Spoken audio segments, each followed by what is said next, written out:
Good afternoon or morning, everybody. Thanks for tuning in.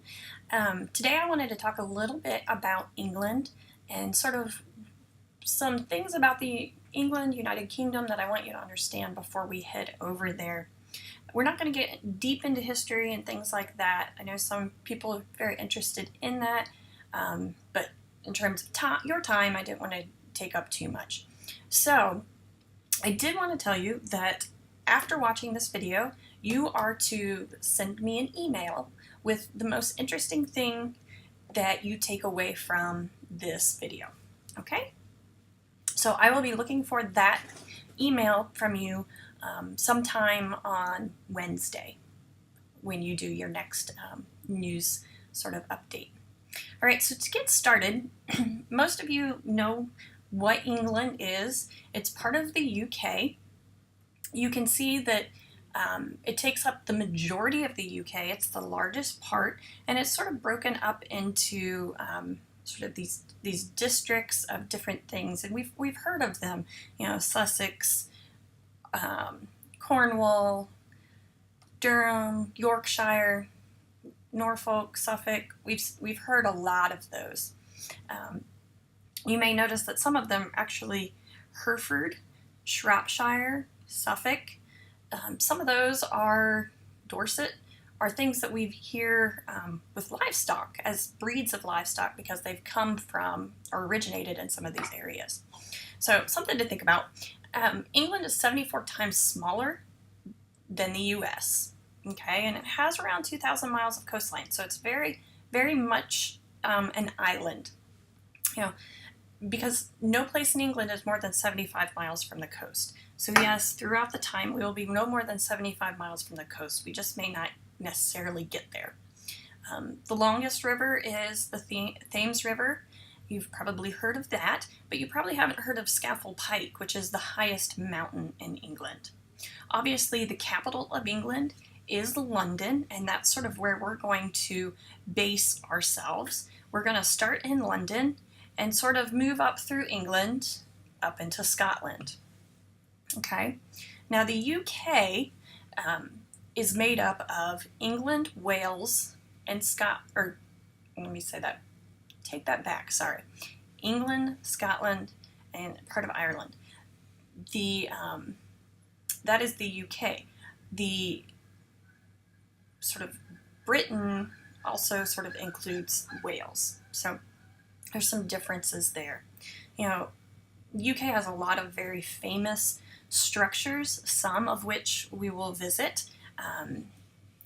There's Stonehenge, there's Buckingham Palace.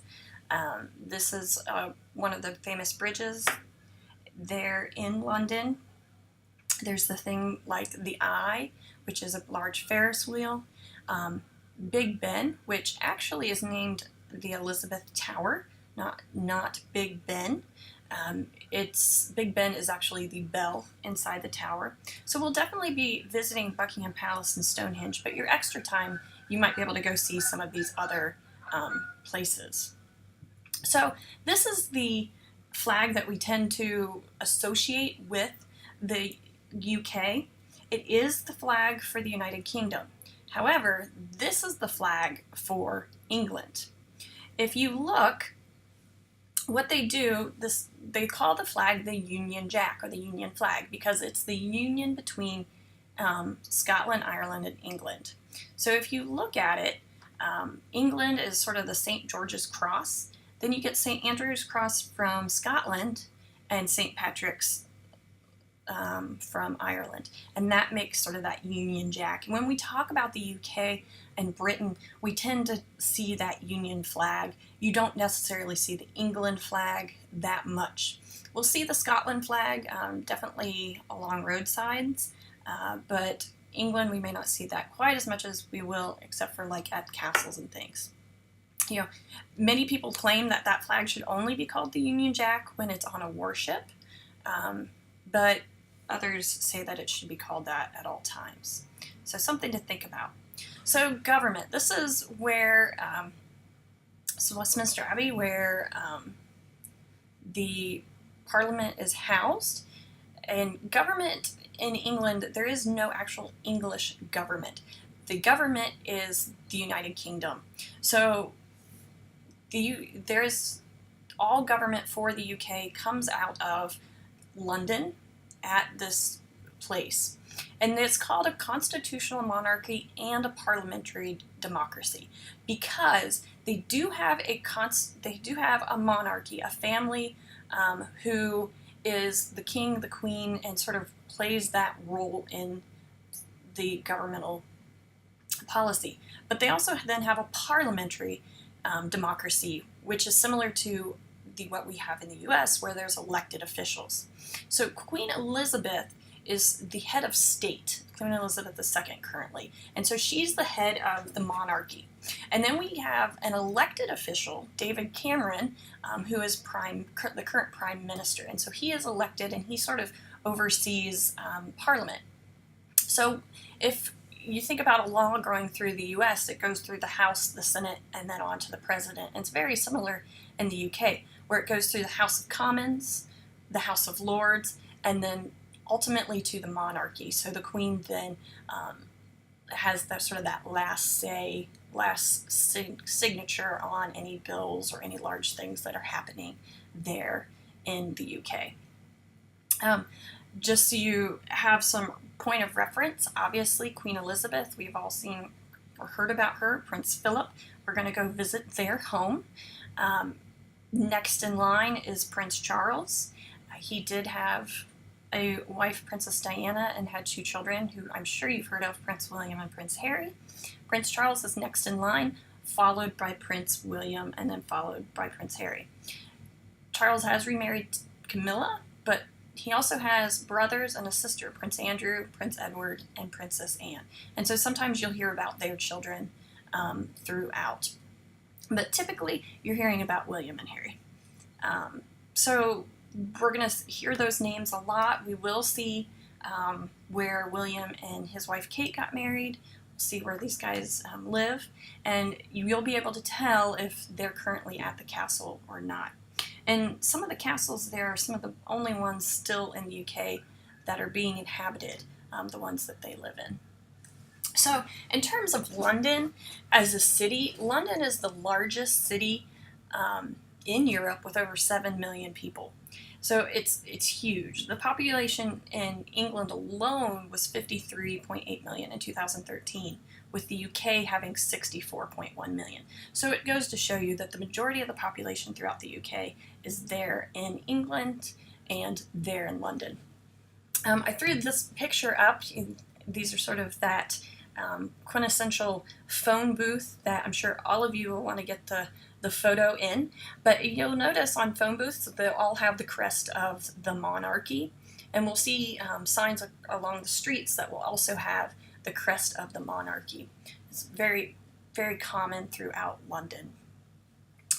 Speaking of signs along the road, this is something fun I wanted to share with you. We're going to spend some time in a bus, and it's always fun to look at how other countries do road rules, and these were some fun ones the last time I was there that I just thought were cute. We've got horseback riding for miles, we have elderly people, we have duck crossings, sheep and cattle crossings, sheep crossings, so some fun things that we will see out on the road. So while the UK is very a Western culture, very much you're going to find a lot of similarities to the US, you're going to see some things that are a little different historically. When you're looking at other countries, one way to consider how that country is in comparison to the United States is to look at things like life expectancy, birth rates, some of those things, because what it does is it shows you sort of infrastructure and how well of life or how good of a life people lead. So currently, England, the life expectancy is 63 years for males and 67 for females.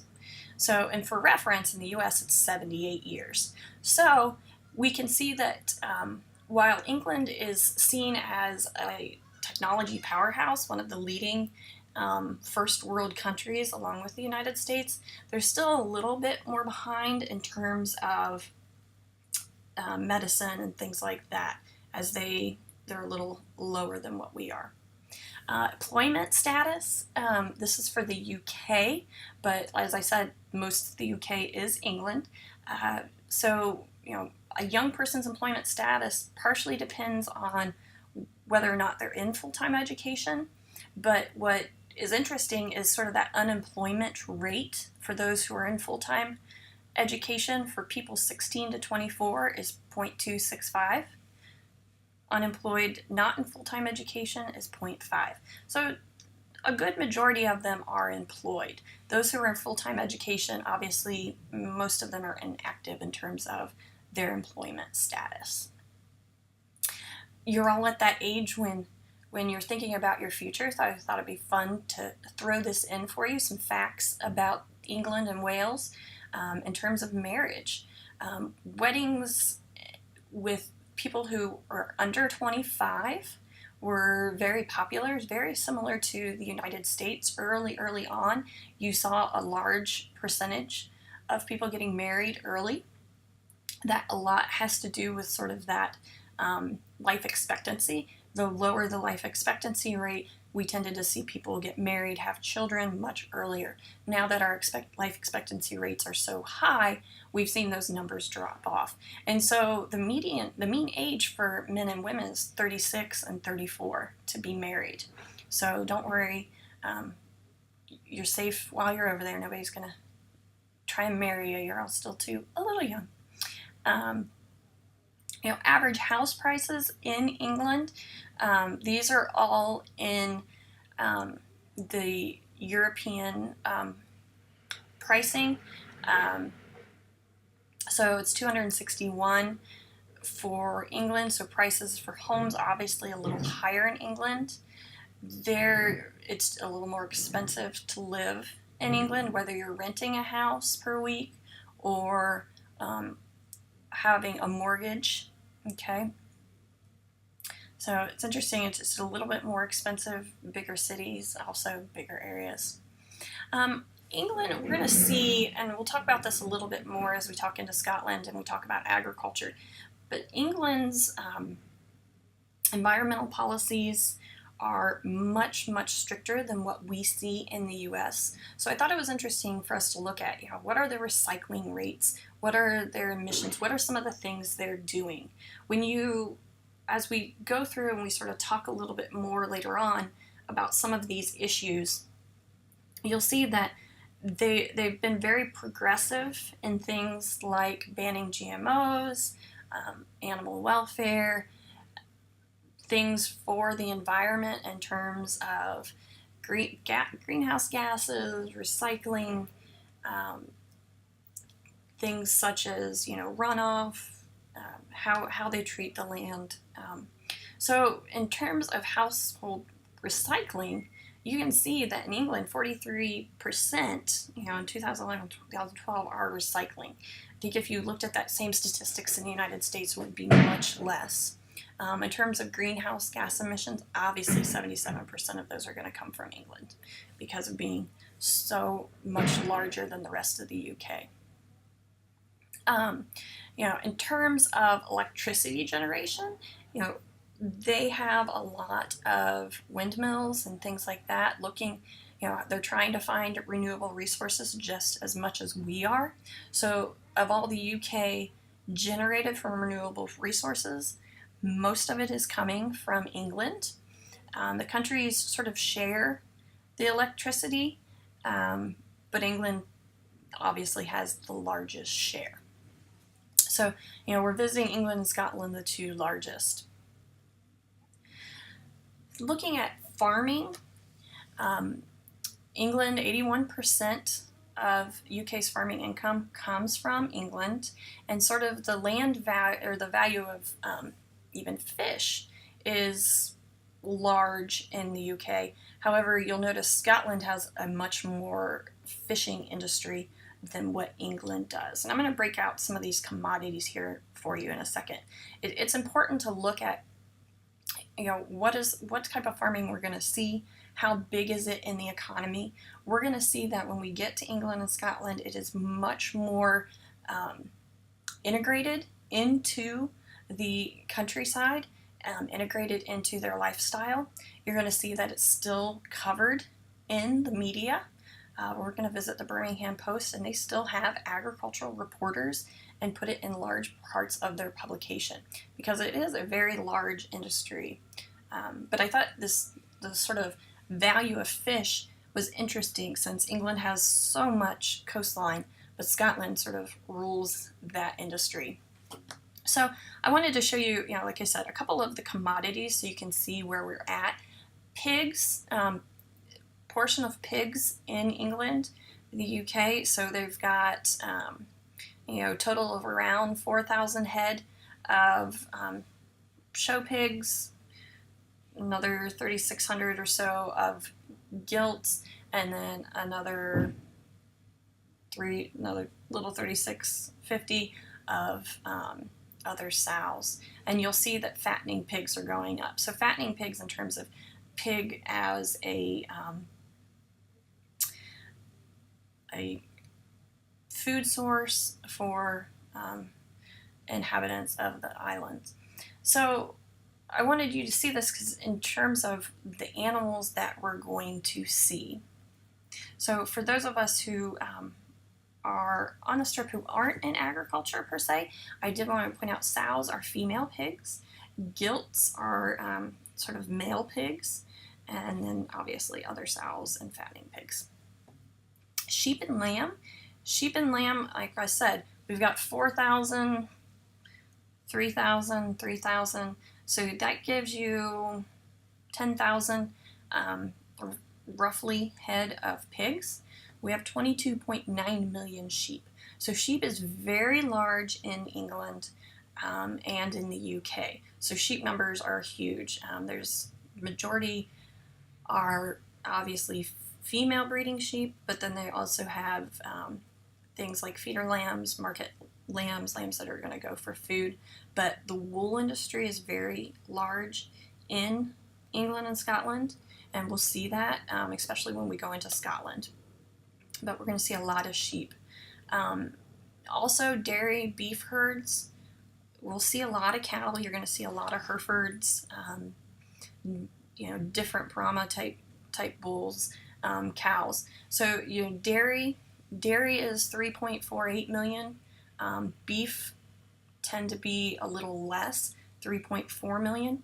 What we're going to see as a difference is some of the farms we'll visit use dairy cattle as beef cattle as well. So they'll milk the heifers, the females, but then the calves may be used for meat as well. So they handle their beef meat just a little bit differently than what we see in the United States. But still, it's only 3.46 million cattle in this area. Typical food that we're going to see when we're over in England, fish and chips. Fish and chips actually wasn't a traditional meal. Didn't start until the late mid-1800s when somebody started cooking it in London, but it sort of has become that quintessential meal that you hear about. These are two meals you tend to see a lot of thick, hearty meals. It's not necessarily a lot of spices.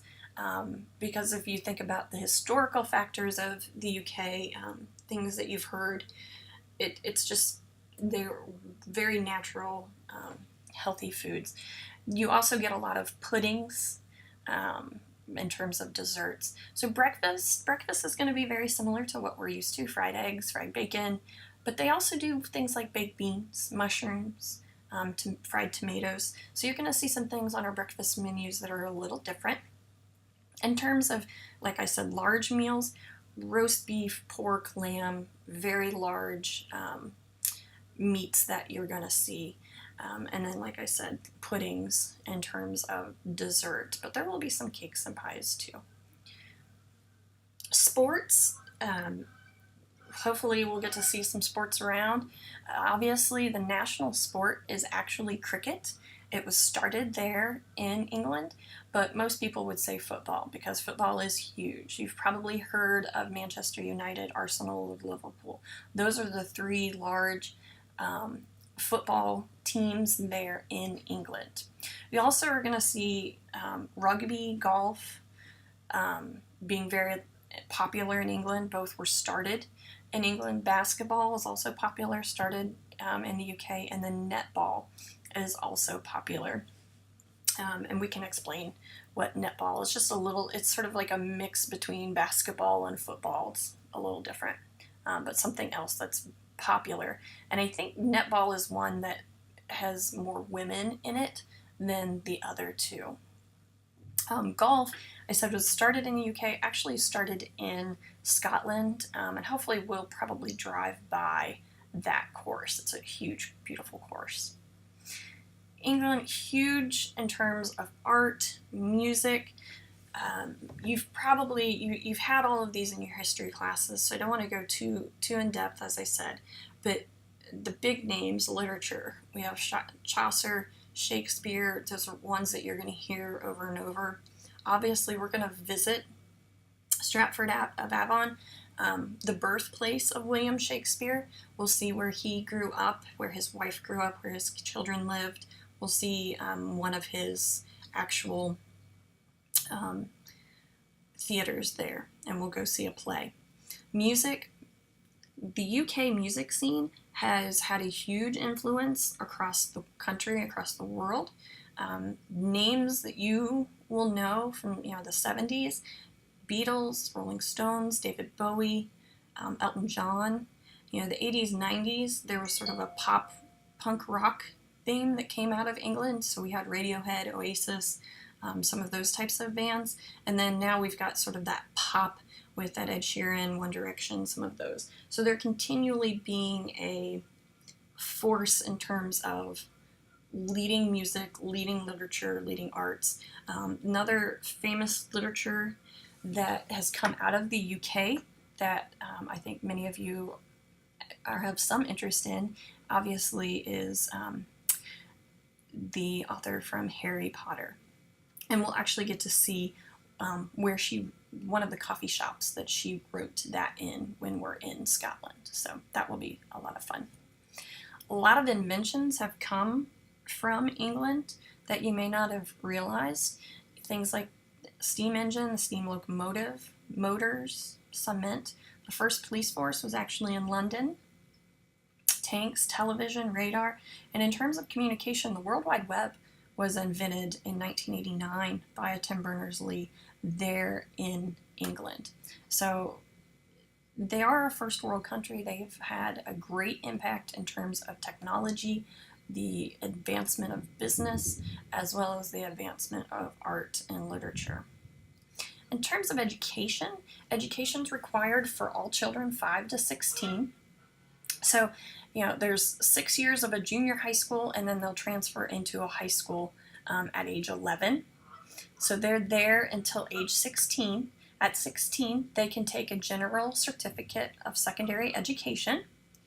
If they do that, they can then do 2 more years, which will allow them to take an advanced level exam to go into a university.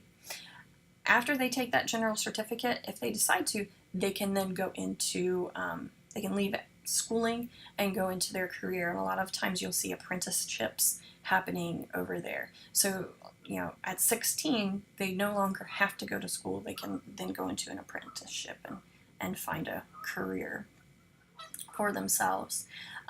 This is a personal love of mine. They've got some great fun cartoons. Some of you, I'm sure, have seen Wallace and Grimace. I think that's what it is.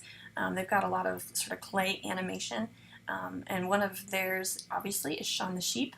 And I'm really excited about Shaun the Sheep because not only are there a ton of sheep in the UK, but they have a cartoon all about sheep on a sheep farm. And they just released last week. Shaun the Sheep has a new movie coming out in 2015, so they have done a walk of sheep all around the streets of London, and these should be there through the end of May. So we'll get to see these sheep statues throughout. So lots of sheep selfies. So with that, something lighthearted and fun to end our little discussion on England. Like I said, I don't want to go too in depth on history. We'll get to see some of that stuff when we get over there.